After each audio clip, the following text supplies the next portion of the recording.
Hello, everybody. Welcome back to Tony the Mole Adams YouTube channel. And I definitely have the microphone working this week because there's an echo. It's very disconcerting, echo in these earphones. But maybe by grand final week, we'll get the system working correctly. But it's Tony's Midweek Scoops.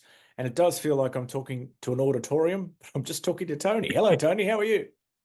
Yeah, doing well, Steve. As I just said to you, it's my 65th birthday tomorrow, or by the time this comes out today. So I could be a pensioner. I'm just thinking, should I be a pensioner or should I keep being a rugby league aficionado? I don't know.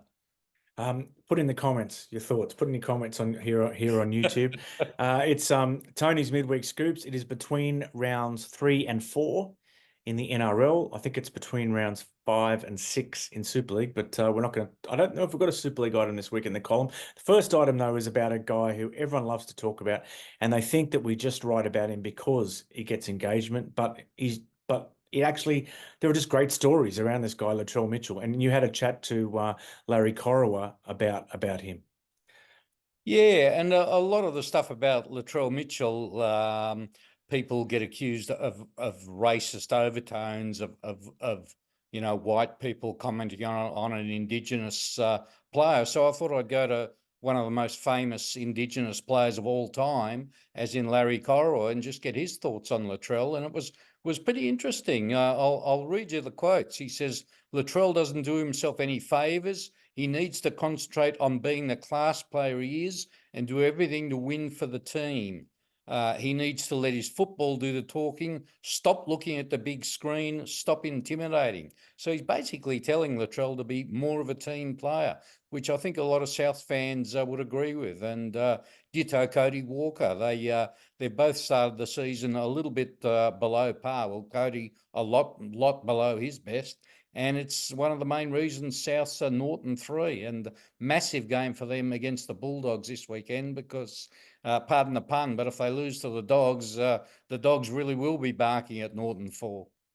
Yeah, I guess back in Larry Corowa's day, no one was in players' ears about developing their personal brand and all that sort of stuff. So it's a very, very different world now, isn't it? West Tigers, now the NRL have very strict rules about having clubs having sponsors that conflict with um, the league sponsors and the other sponsors around the game. So that's cost West Tigers a bit of money.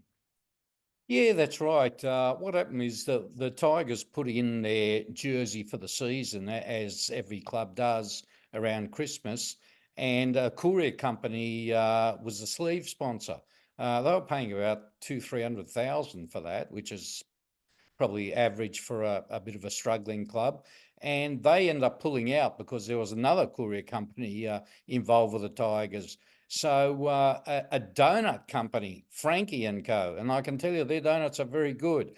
Um, they jumped in and said, we'll take up the sleeve sponsorship. But the NRL said, sorry, the jersey's already been sent in. You can't change it. So the Tigers have lost 200 grand, and they're not the sort of club who can afford to lose 200 grand. So that will hurt the poor Tigers. It's been a good week for them on the field, but this is a bit of a blow off the field. The Broncos, it's not the Broncos, sorry. The Dogs had a big win at Belmore against the Titans. I just saw that AJ Brimson to Kieran Foran thing just yesterday. Unbelievable.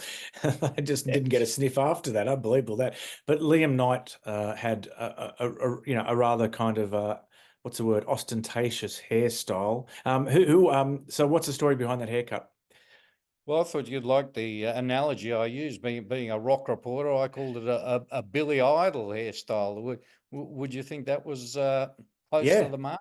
Yeah, it was a Billy Idol hairstyle. Just looking at it now, I just got my glasses on, looking at my phone again. Yeah, it is. Yeah. Yeah. Well, I did a bit of digging, and the commentators gave him a bit of a hard time, and I'm sure some of the people in the crowd thought, "What the hell is he doing?" But it wasn't a fashion statement. It was a punishment by the group for a minor infraction. I think he might have been late for training. So my final par on that item is it's safe bet he won't be late for training again anytime soon. It was a pretty effective punishment, I think. It was. Yeah. And finally, you've got a state of origin front rower who might be changing clubs soon. Can you give us any clue as to who it might be? No. Any clue? Yeah, I'll give you a clue. He's a Queenslander.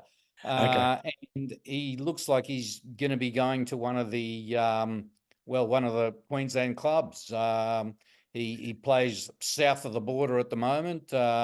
He's not getting on all that well with his club, and there's talk of a mid-season change. A couple of the Queensland clubs have been hard hit by injury. I won't name the club because they'll just come out and deny it.